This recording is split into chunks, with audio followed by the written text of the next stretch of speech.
On the buzz meter this Sunday, Barack Obama finishes a very tough year.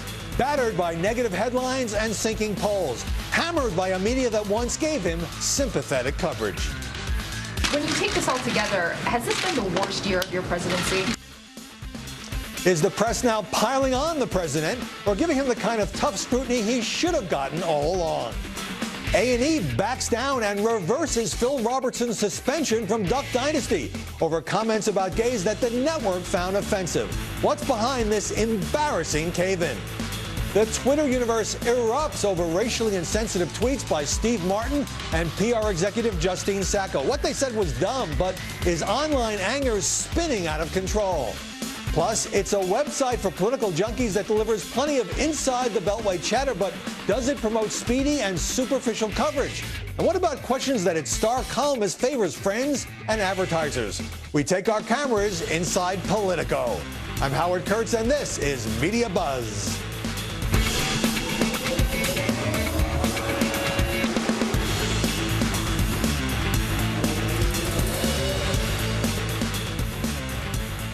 President Obama is enjoying a sunny respite in Hawaii, along with some of the reporters who cover him, but he's been getting by far the harshest coverage of his 5 years in office. And that tone was clearly on display at his year-end news conference.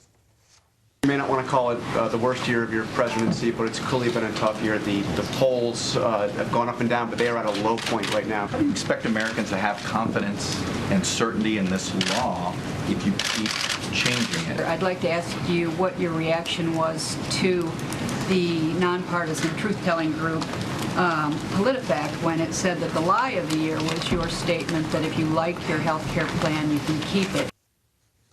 So is the press simply holding the president accountable for a lousy year? Joining us now, Lauren Ashburn, Fox News contributor and author of the top Twitter talk column on FoxNews.com. Judy Miller, Fox News contributor, and Kirsten Powers, columnist for USA Today and the Daily Beast, and also a Fox News contributor. Lauren, I thought the media were having this wonderful romance with Barack Obama. What happened? I think despite what many people think, the bloom is off the rose. He's been hammered on health care. He's been slapped over the sluggish economy. He's been admonished by access issues by the press. And this has just not been his year. It's been That's a very alliterative answer. I know that. I worked on it hard. Annus horribilis, as they say.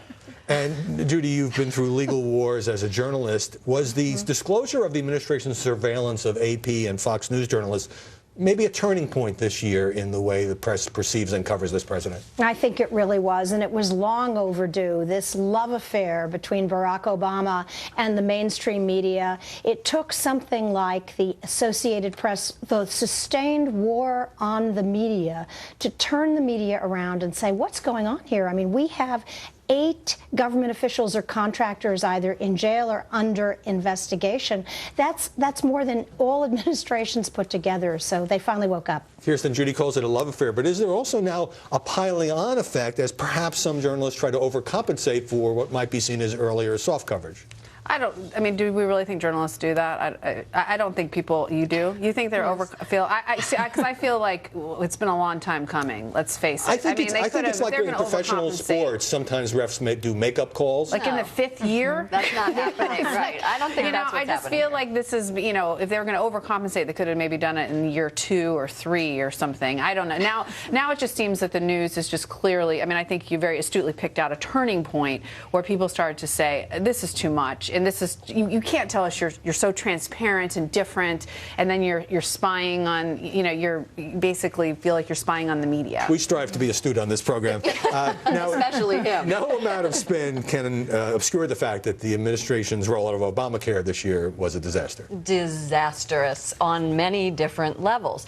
He even had, at this point, Clarence Page from the Chicago Tribune turning on him, who is his biggest advocate, saying that, well, he probably lied, but it's a political lie, and sometimes that kind of stuff happens. And the liberal media, Huffington Post, went after him on the botched rollout as well. Now, it's fascinating. This morning, Judy, Politico has a big piece that says the White House looks to spread Obamacare good news with a flood of success stories. And the Washington Post has a big piece the same day saying Adam Peterson's life is about to change, one of millions of uninsured Americans benefiting from the Affordable Care Act. Right. So I think we're going to start to see some media focus, spotlight shifting to those who are getting insurance. Well, we actually should have that happen. I mean, that's the normal course of news coverage. It's part of the story. Absolutely. But at the same time, the people who have lost their coverage, who have to get more expensive coverage, all of that, it's not like the media are going to forget about that. No, but nor have they ignored it. I mean, this was a huge focus, belated to be sure, but at long last, a legitimate focus on an issue that needed attention.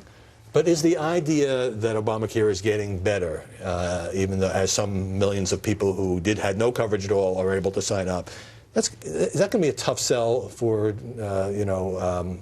hard-bitten media types? Well, I think over time, if Obamacare starts to function properly and all these people who have had their health insurance disrupted, they get their health insurance, it all gets sorted out, that stops being a story, right? I mean, the story about him lying stops being a story. The story about people losing their health insurance stops being a story, or just fades into the background? Yeah, well, people aren't gonna.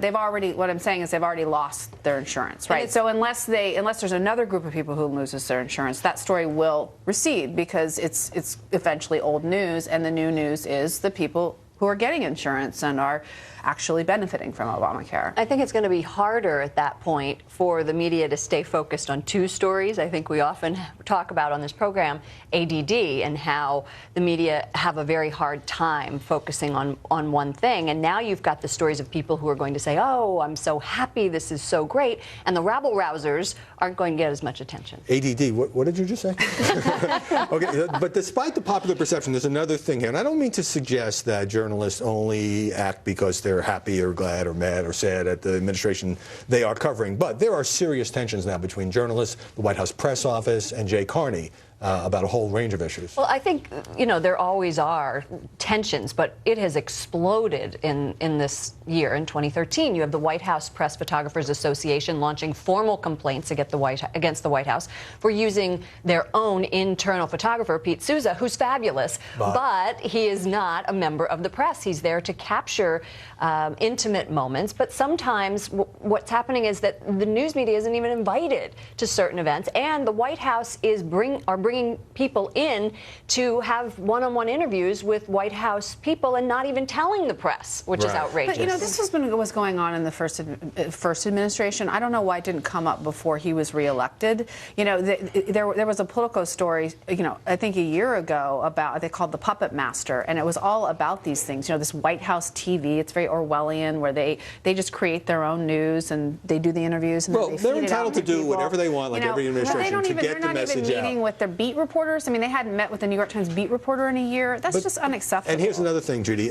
President Obama takes relatively few questions at these photo ops, and the press is ushered in for a few moments. He took 107 in his first term. Usually it's 1 and 2 news of the day questions, compared to President George W. Bush, 354 in his first term. And that's a vital way of getting the president on the record in the day-to-day news coverage. Absolutely, and it hasn't happened. And if we go back to the photographers again, because in our culture so much is the presentation, the picture. When you're invited as a White House photographer twice in a year into the Oval Office, and both times you're taking a picture of the president on the phone, really scintillating photography. I mean, you've got a problem there. And his New Year's resolution was he's going to reach out more to the press. I'm not sure they're going to like that either. But he did, if you remember, in the very beginning, he was overexposed. But he was not just reaching out to the White House press, as you say, but it was People magazine. It was doing all of these different spreads. Michelle Obama And he continues to do Leno and The View and ESPN. He had Steve Harvey in, and the White House says, look, President gives 3 to 4 as many interviews as either George W. Bush or Bill Clinton, but they're not always the hard note. They're softball. Not all, many of them. Many of them are softball interviews. All right. Let me get a break here. Send me a tweet about our show at Howard Kurtz. We'll read some of the best messages at the end of this hour. When we come back, Steve Martin keeps apologizing for a bad Twitter joke, while a racially insensitive tweet costs a top media executive her job. Has online harassment gone too far?